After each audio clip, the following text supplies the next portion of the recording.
भारत एक ऐसा नाम जो केवल एक देश नहीं बल्कि सभ्यता, संस्कृति और समृद्धि की एक अनंत गाथा है। सदियों पहले जब दुनिया के कई हिस्से अज्ञान के अंधकार में थे, तब भारत ज्ञान, विज्ञान, व्यापार और आध्यात्म का प्रकाश स्तंभ था। इसी समृद्धि के कारण इसे सोने की चिड़िया कहा गया। प्राचीन समृद्धि की नींव सिंधु घाटी सभ्यता से लेकर तक्षशिला और नालंदा विश्वविद्यालय तक भारत ज्ञान का वैश्विक केंद्र था। यहाँ गणित, खगोल शास्त्र, आयुर्वेद, दर्शन और वास्तुकला में अद्भुत प्रगति हुई। शून्य की खोज, दशमलव प्रणाली और आयुर्वेद जैसे योगदानों ने पूरी दुनिया को दिशा दी। भारत केवल ज्ञान में ही नहीं बल्कि व्यापार में भी अग्रणी था। रोमन साम्राज्य तक भारतीय मसालों, रेशम, कपास और आभूषणों की मांग थी। भारत के बंदरगाहों से जहाज दूर दूर देशों तक जाते थे। सोना चांदी भारत में आता था और इसीलिए विदेशी यात्री इसे स्वर्ण भूमि कहते थे। चंद्रगुप्त मौर्य और अशोक महान के शासनकाल में भारत एक विशाल और संगठित साम्राज्य बना था। अशोक के समय में शांति, धर्म और प्रशासन की व्यवस्था इतनी मजबूत थी कि भारत की ख्याति दूर देशों तक फैल गई। बाद में समुद्रगुप्त और चंद्रगुप्त द्वितीय के काल को स्वर्ण युग कहा गया। कला, साहित्य और विज्ञान ने नई ऊंचाइयां छुई। संस्कृत साहित्य, मंदिर स्थापत्य और मूर्तिकला अपने चरम पर पहुंचे। भारत की समृद्धि ही उसकी चुनौती बन गई। अनेक आक्रमणकारी यहां आए। महमूद गजनवी ने कई बार भारत पर आक्रमण कर अपार संपत्ति लूटी। फिर भी भारत की सांस्कृतिक आत्मा अडिग रही।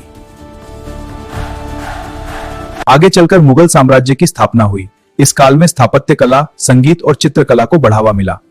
ताजमहल जैसे अद्भुत स्मारक इसी दौर की देन है। भारत की अर्थव्यवस्था फिर से मजबूत हुई और व्यापार फलता फूलता रहा। 17वीं शताब्दी में ईस्ट इंडिया कंपनी व्यापार के बहाने भारत आई। धीरे धीरे उसने सत्ता पर कब्जा कर लिया। भारत की संपत्ति का निरंतर दोहन हुआ। कुटीर उद्योग नष्ट हुए, किसानों पर अत्याचार बढ़े और देश की आर्थिक रीढ़ कमजोर कर दी गई।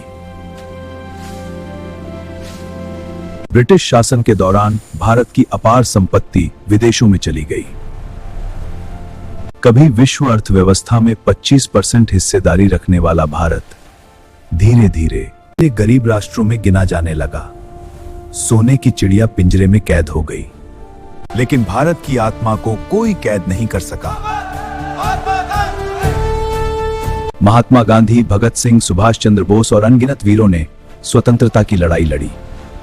1947 में भारत स्वतंत्र हुआ। आजादी के बाद भारत ने फिर से अपनी पहचान बनाने की शुरुआत की। शिक्षा, विज्ञान, कृषि और उद्योग में नए कदम उठाए गए। हरित क्रांति और श्वेत क्रांति ने देश को आत्मनिर्भर बनाया। आज भारत दुनिया की सबसे तेजी से बढ़ती अर्थव्यवस्थाओं में से एक है। अंतरिक्ष में भारतीय अंतरिक्ष अनुसंधान संगठन ने चंद्रयान और मंगलयान जैसे मिशन सफल किए। सूचना प्रौद्योगिकी, स्टार्टअप्स और डिजिटल क्रांति ने भारत को वैश्विक मंच पर मजबूत स्थान दिलाया।